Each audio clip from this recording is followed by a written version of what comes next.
네, 오늘은 2016년 성탄절을 맞습니다. 이게 주일을 성탄절로 맞은 데가 얼마 만인지는 모르겠습니다만, 저는 참 기쁩니다. 왜 기쁘냐면 설교 준비를 한 번 덜 할 수 있어요. 그래서 그래서 그냥 주일 설계 겸으로 또 성탄주일 설교를 할 수 있게 돼서 저는 그냥 한편으로는 좀 이렇게 수고를 덜게 돼서 기쁨이 됩니다.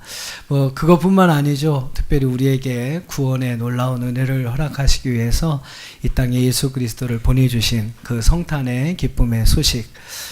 뭐 성탄절이 예수님 탄생하신 날이냐 뭐 아니냐 그거 가지고 뭐 인터넷이나 페이스북에 보면 떠들썩한데요.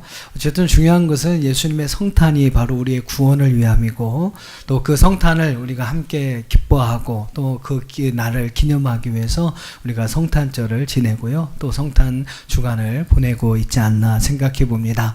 이 성탄의 기쁨 소식이 여러분 누구의 소식을 위한 것이, 누구를 위한 것이 아니라 바로 저와 여러분을 향한 하나님의 귀한 사랑과 또 은혜임을 기억하시기를 바랍니다. 그리고 정말로 여러분 그 은혜와 사랑을 여러분 기억하시면서 하나님 앞에 진심으로 감사할 수 있는 오늘 또 이번 주간 될 수 있기를 주님의 이름으로 축복합니다. 요즘 이제 많이 그런 이야기들이 나오고 있어요. 제가 인터넷을 통해서 보니까 미국의 최대 기독교 출판사 중에 하나인 크로스웨이라고 하는 미국의 출판사가 있습니다. 그 출판사에서 20일에 그 성탄절에 꼭 알아야 하는 10가지의 사실이라는 그러한 제목으로 그 내용을 이제 발표한 적이 있습니다. 그러니까 그 내용에서도 여러분 강조하고 있는 것처럼 오늘날에 이 크리스마스 문화가 좀 소비적이고 향락적인 문화가 되고 있다는 것이죠. 그래서 그런 이제 문화를 좀 기독교적인 문화로 바꿔야 한다. 또 예수님의 어떤 하나님께서 예수 그리스도를 통해서 우리에게 주신 그 은혜들을 함께 기억해야 하는 날로 바꿔야 한다라는 그런 운동들이 많이 일어나고 있습니다. 그래서 이번에 12월 3일부터 이제 30일까지 우리 천안 제1회 세계 크리스마스 축제를 진행하고 있는데, 그것도 이제 그런 의미에서 이제 목사님들과 온 교회가 또 이제 함께 힘을 합해서 그 일을 행하고 있습니다. 아무튼 그 내용을 간단하게 한번 살펴보면요, 크로스웨이에서 성탄절에 알아야 할 10가지 사실을 발표했는데, 그 첫 번째가 뭐냐면 예수님이 바로 성탄의 주인공이다. 예수님이 바로 성탄의 주인공이다. 그거는 여러분 누구도 여러분 부정할 수 없는 가장 중요한 일이라는 것이죠. 그리고 뭐 두 번째 보니까 예수님은 성탄전부터 창세 때부터 하나님과 함께 계셨던 분이다. 또 예수님의 탄생은 메시아 예언의 정점이다. 또 문화적인 성탄과 성경적인 성탄절은 구별이 되어야 한다. 뭐 예수님의 탄생은 고난의 종으로서 우리를 위해 돌아가신 가장 큰 사역의 한 부분이다. 그러니까 우리의 죄를 위해서 이제 십자가에 죽으셔야 하는 그 예수님의 그 사역의 첫 출발이 바로 성탄이었다라는 것이죠. 또 예수님은 성령으로 마리아의 몸에 잉태되었다. 또 동정녀 탄생이 없는 성육신은 없다. 예수의 탄생은 거절을 동반했다. 그러니까 여러분 이 복음이 누구에게나 이렇게 막 기쁨으로 받아들일 만한 소식은 아니라는 거죠. 예수님의 탄생의 그 첫 시작부터 거절이라는 것이 동반됐습니다. 믿는 자들이 거듭나기 위해서 예수님이 이 땅에 오셨다. 바로 우리의 구원을 위해서 예수님이 오셨다. 또 마지막에 보면 예수의 탄생은 궁극적인 희생을 의미한다. 그러니까 여러분 예수님의 탄생을 기뻐하고 그 예수님의 탄생이 바로 나를 향한 하나님의 사랑과 은혜임을 아는 사람은 아낌없이 자신을 희생하는 삶을 살아갈 수 있어야 한다는 것입니다. 아무튼 뭐 여러분 이러한 성탄의 의미들을 좀 다시 한번 기억할 수 있는 2016년 성탄절이 되었으면 좋겠습니다. 자, 오늘은 뭐 예수님의 탄생을 축하하는 날이기도 합니다만 요한복음의 좀 말씀을 마무리하는 그러한 날이기도 합니다. 그래서 제가 여러분의 약속을 드렸기 때문에 올해 안에 어쨌든 우리가 요한복음의 말씀을 한번 다 살펴보겠습니다. 이런 말씀을 약속을 드려서 이번이 또 마지막 주간입니다. 그래서 이번에 21장의 말씀을 이제 마무리하면서 요한복음의 말씀을 이 시간에 우리 잠깐 정리해 보고자 합니다. 20주간 동안, 그동안 이제 요한복음 20장까지 20주간 동안 우리 요한복음의 말씀을 함께 나누었습니다. 그 요한복음의 말씀이 여러분에게 어떤 의미로 전해졌을까, 또 여러분에게 어떤 은혜가 되었을까, 설교자인 저로서는 참 궁금한 내용이기도 합니다. 아무튼 오늘 대단원의 막을 내리게 되는데요. 소망하고 기도하는 것은 여러분 정말로 우리 모두가 주님의 나라 가는 그 순간까지 이 요한복음의 말씀이 여러분의 믿음과 신앙을 이끄는 참 귀중한 말씀이 될 수 있기를 주님의 이름으로 축복합니다. 하나님의 복음이 우리 나라 가운데 심겨졌을 때 가장 먼저 우리 말로 번역돼서 복음이 전파됐던 말씀이 바로 이 요한복음의 말씀입니다. 그만큼 이제 복음의 어떤 핵심 중요한 메시지들이 담겨 있는 것이 요한복음이라고 할 수 있는데요. 그동안 우리가 이제 한 20주 동안 요한복음을 살펴봤습니다. 그 말씀이 여러분 마음에 또 여러분 가슴에 잘 새겨져서 평생 여러분을 주님의 나라로 이끌어가는 하나님의 귀한 말씀이 되기를 다시 한번 주님의 이름으로 축복합니다. 자, 오늘 함께 읽으셨던 본문의 말씀에 보면요, 예수님의 제자였죠. 또 예수님의 그 십자가 앞에서 커다란 실패를 경험했던 바로 베드로에 관한 이야기, 그 베드로의 재기의 드라마에 관한 이야기가 요한복음 21장의 말씀에 펼쳐지게 됩니다. 십자가 앞에서 예수님을 3번이나 부인했던 베드로, 저주하면서 예수님을 떠나 좌절하고 또 절망하며 자기의 고향으로 낙향했던 베드로. 어떤 의미에서 그는 인생의 실패자였습니다. 그 실패보다 어떻게 보면 더 우리의 마음을 아프게 하고 베드로의 인생을 불행하게 만든 것은 모든 꿈과 비전을 잃어버리게 되었다라는 겁니다.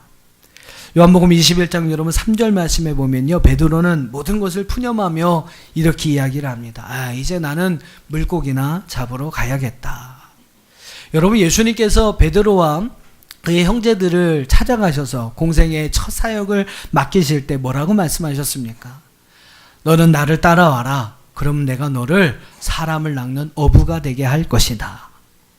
엄청난 그러한 비전의 말씀을 예수님은 베드로에게 주셨습니다. 베드로도 이 비전을 그 마음에 품었고요. 자신의 모든 것을 버리고 예수님을 떠났습니다. 예수님을 따라갔습니다. 예수님을 따라가면서 그는 아주 뜨거운 열정을 가지고 이후에 예수님의 좌우에서 얻게 될 영광과 권세를 위하여 바라보며 열심히 제자로서의 일을 감당합니다. 그래서 그에게 예수님의 수제자라는 그러한 별명이 붙어지게 되죠. 근데 여러분, 예수님께서 십자가에 처형을 당하시는 그 순간, 유대인들의 손에 붙잡혀 예수님이 십자가에 달리는 그 순간, 이러한 베드로의 모든 꿈은 산산조각이 나게 됩니다. 베드로는 예수님을 3번이나 부인하고 결국 자기의 모든 꿈을 접고 자기의 고향으로 돌아가게 됩니다. 사람을 낚는 어부로서의 꿈과 비전이 아니라 이제 그냥 예전처럼 물고기나 잡는 어부로서의 그의 삶을 살고자 자기의 모든 꿈을 다 포기하고 버리고 자신의 고향으로 돌아가게 됩니다. 근데 여러분, 이 베드로의 이야기가 여기서 끝이 납니까? 참 다행히도 아닙니다. 요한복음 마지막 장인 21장의 말씀은 베드로의 재기 드라마의 첫 스타트가 됩니다. 시작이 됩니다. 그리고 여러분이 잘 아시는 것처럼 이 베드로는요, 이후에 사도행전 2장의 성령 강림의 사건을 통해서 새롭게 쓰임을 받게 됩니다. 초대교회를 일으킨 기둥과 같은 인물로서 이 베드로가 쓰임을 받게 됩니다. 그 베드로가 어떻게 재기할 수 있었을까? 오늘 여러분 그 내용을 여러분과 함께 살펴보면서 은혜를 상고하고자 합니다. 어떻게 베드로가 재기할 수 있었을까? 베드로는요, 스스로 포기하고 절망하고 낙심하고 자기의 고향으로 돌아갑니다. 근데 여러분, 중요한 것은 그 베드로를 포기하지 않았던 분이 계셨다는 거예요. 바로 여러분 베드로의 주인이신 바로 예수 그리스도이십니다. 오늘 성탄절의 주인공이 되시는 바로 그분이십니다. 주님께서 여러분 그 베드로를 다시 일으켜 세워주셨습니다. 베드로에게 다시 꿈과 비전을 주셨어요. 그리고 그 베드로는 다시 그 비전을 예수님 때문에 붙잡게 됩니다. 그리고 다시 일어섭니다. 혹시 이 자리에 꿈과 비전을 잃어버리신 분이 계십니까? 오늘 베드로처럼 여러분 하나님이 주시는 꿈과 비전을 다시 붙잡고 일어서는 은혜가 있기를 주님의 이름으로 축복합니다. 혹시 여러 가지 일들로 인하여 절망과 좌절 가운데 계신 성도님이 계신가요? 이제 나는 끝났다. 나는 더 이상 아무것도 할 수 없다. 혹시 이러한 포기의 마음을 갖고 이 자리에 앉아 계신 혹시 성도님이 계십니까? 오늘 이 베드로의 모습을 기억하시면서 여러분 베드로처럼 다시 일어서는 저와 여러분 되기를 주님의 이름으로 축원합니다. 자, 그러면 어떻게 베드로가 다시 일어설 수 있었는가? 세 가지를 여러분에게 말씀드리고자 합니다. 베드로의 재기 드라마를 위해서 베드로가 해야 할 첫 번째 일은 바로 주님의 사랑을 확신하는 것이었습니다. 주님이 여전히 나를 사랑하고 계시구나. 베드로 안에 여러분 잃어버렸던 이 마음들이 다시 회복되어야 합니다. 그 주님의 사랑을 다시 한번 확신하는 것. 이것이 여러분 바로 베드로의 재기 드라마를 열을 수 있었던 첫 번째로 베드로가 해야 할 일이었던 것이죠.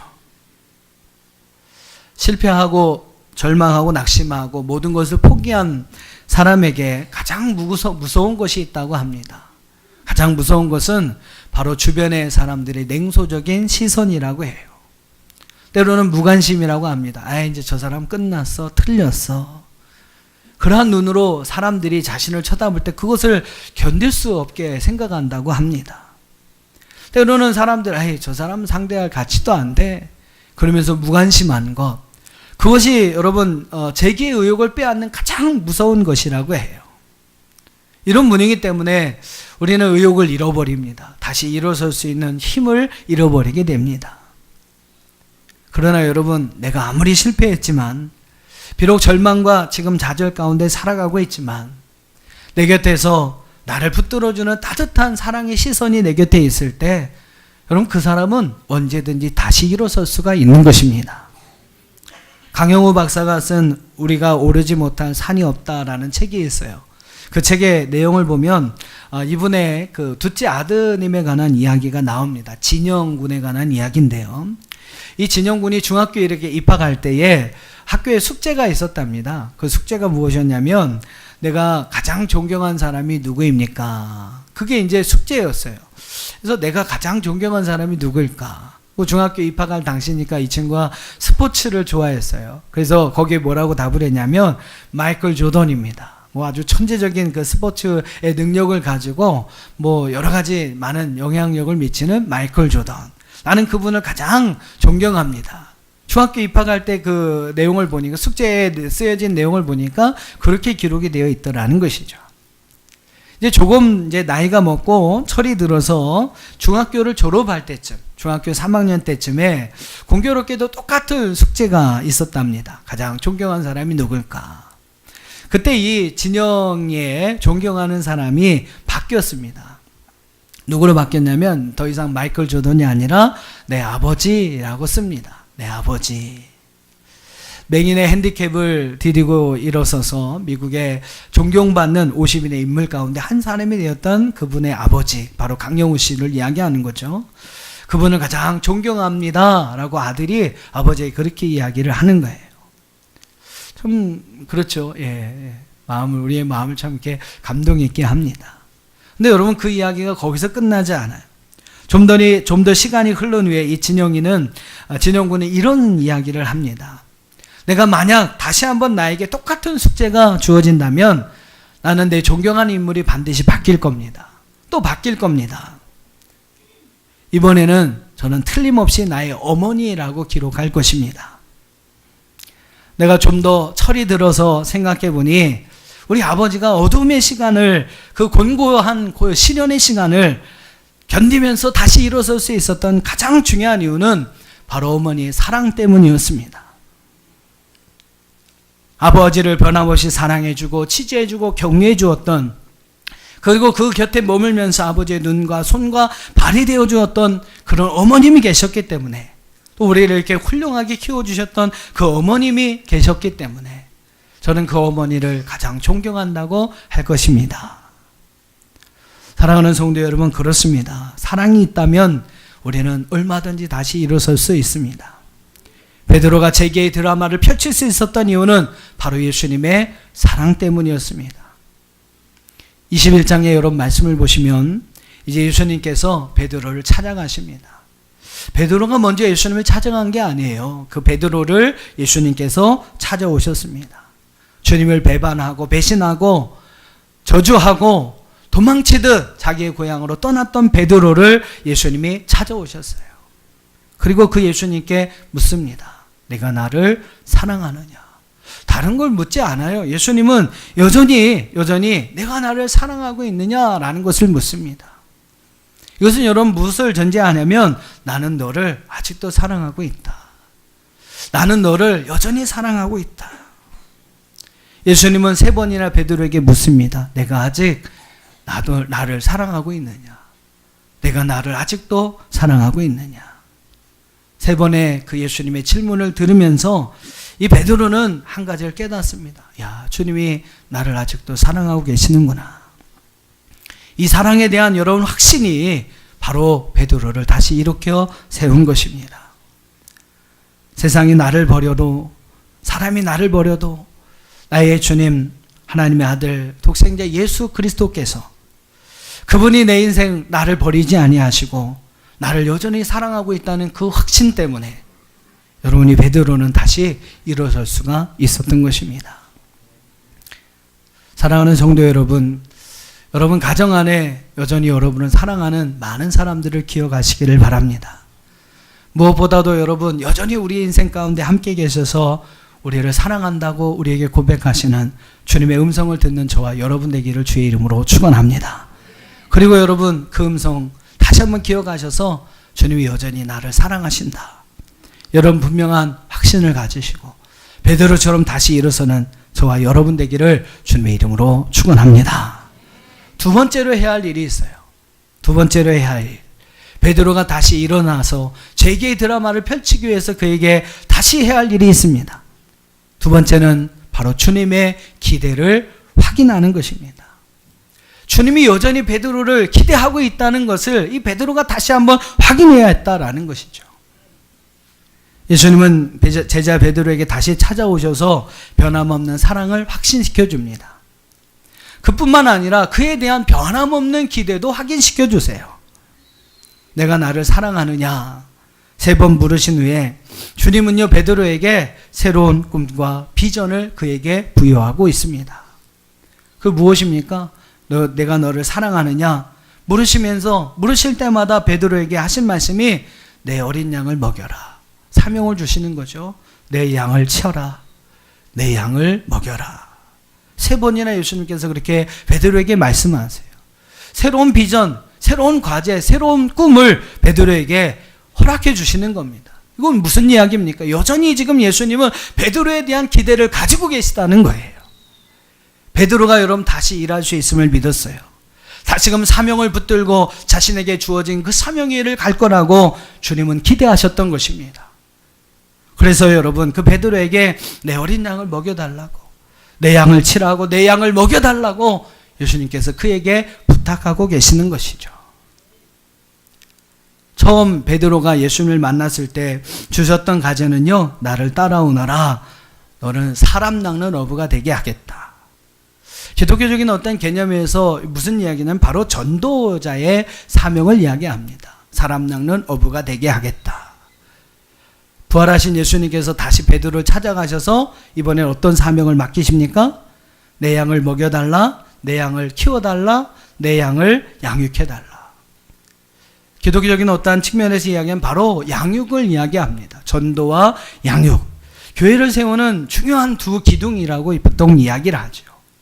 전도자의 사명과 양육자의 사명. 서로 우리에게 주어진 사명이 조금씩 다릅니다. 어떤 분은 전도를 잘 하시는 분이 계세요. 또 어떤 분은 전도는 그렇게 별로 잘 못하시는데 성도들을 잘 보호하고 이렇게 하면서 잘 양육해 주시는 그러한 사명을 가진 분이 계십니다. 어떤 사명이 더 어려울까요, 여러분? 전도자의 사명이 더 어려울까요? 양육자의 사명이 더 어려울까요? 저도 이제 아이를 이제 낳고 키워보니까요, 예전 어르신들이 그러셨잖아요. 아기 그냥 나면 자기가 알아서 큰다고. 그래서 저는 그런지 알았거든요. 알아서 크는 줄 알았는데, 제가 애 둘을 제가 낳지는 않았습니다만, 제가 낳고 애를 키워보니까 이게 키우는 것도 만만치 않습니다.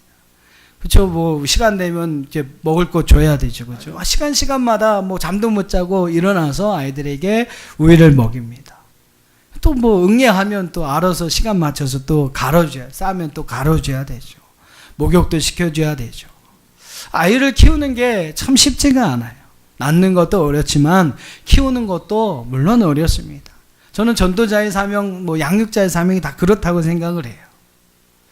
전도자의 사명도 쉬운 게 아닙니다. 양육자의 사명도 쉽지가 않아요.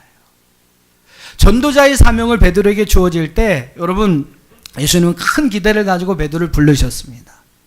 마찬가지예요. 양육자의 사명을 베드로에게 주시면서도 예수님은 그 베드로에 대한 큰 기대를 가지고 계셨어요. 바로 여러분, 그 기대가 바로 베드로에게 전달되었고, 베드로는 그 기대를 확인하면서 다시 주님 앞에 쓰임받는 주님의 제자가 됩니다. 실패할 때 많은 분들이 그렇게 생각해요. 이제 난 끝났다. 나는 아무것도 할 수 없다. 그러나 아닙니다. 주님은 여전히 우리에게 넌 무엇이든지 할 수 있어. 우리에 대해서 여러분 기대하고 계신다는 사실을 우리는 기억해야 합니다. 아직 너를 통해 이루실 하나님의 일들이 많이 있단다. 하나님 우리에게 그 기회를 감당하게 하시려고 다시 한번 우리에게 기회를 주시는 하나님이심을 믿습니다. 오늘 여러분 이 기회, 이 기대를 붙드는 자만이 오늘 베드로처럼 다시 일어서게 되는 줄 믿습니다. 세 번째로 베드로가 해야 할 일이 있었어요. 이 재기의 드라마를 위해서 베드로가 해야 할 세 번째 일이 있었습니다. 그것은 바로 주님의 명령에 순종하는 것이었습니다. 우리에게 꿈과 비전을 갖는 것도 중요합니다. 그런데 여러분 그거보다 더 중요한 것이 뭐냐면 그 꿈과 비전을 어떻게 펼쳐나갈 것인가. 그 꿈과 비전을 가지고 하나님께서 우리에게 맡겨준 사명을 가지고 우리가 어떻게 살아갈 것인가. 여러분 그것이 중요한 일이에요. 어떻게 살아갈 것인가. 오늘 여러분 18절의 말씀을 한번 보세요. 본문의 말씀 18절의 말씀을 보시면 참 중요한 말씀이 나옵니다. 같이 한번 읽어보겠습니다. 18절 시작.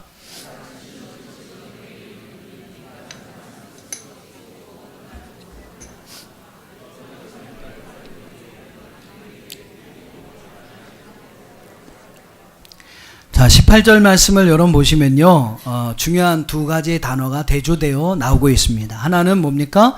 젊어서는, 하나는 늙어서는 이란 단어가 나와요.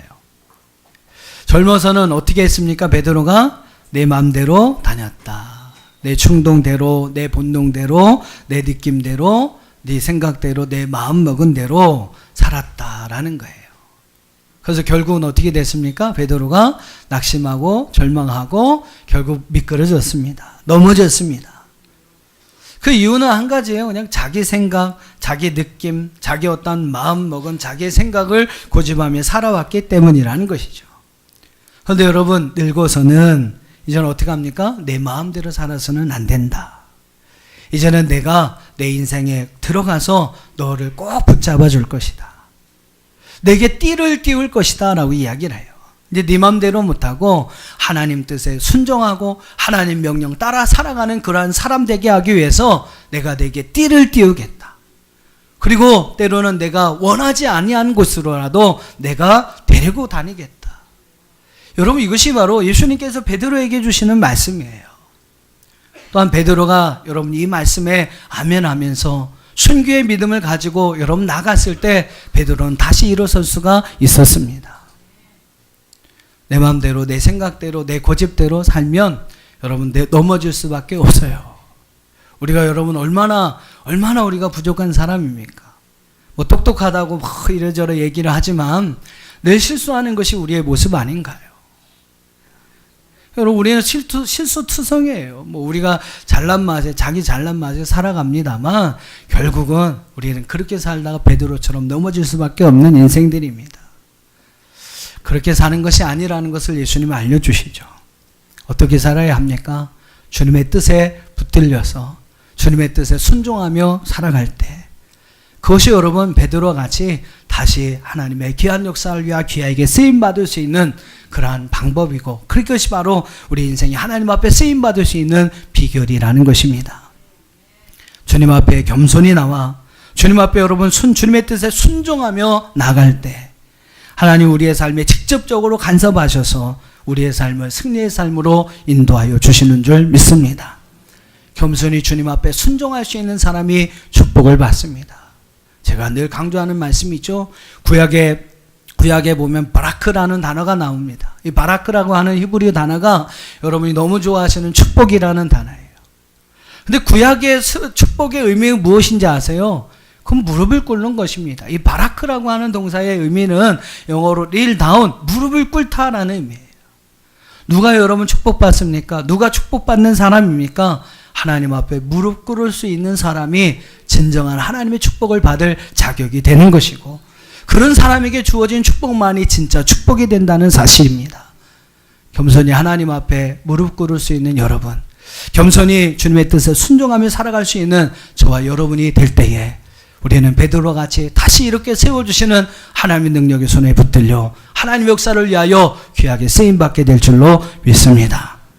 오늘 말씀과 같이 베드로와 같이 다시 비전을 품는 저와 여러분, 그 비전을 품고 하나님 앞에 무릎으로 하나님의 말씀과 하나님의 뜻에 순종하며 살아갈 수 있는 저와 여러분들이 다 될 수 있기를 주님의 이름으로 축원합니다.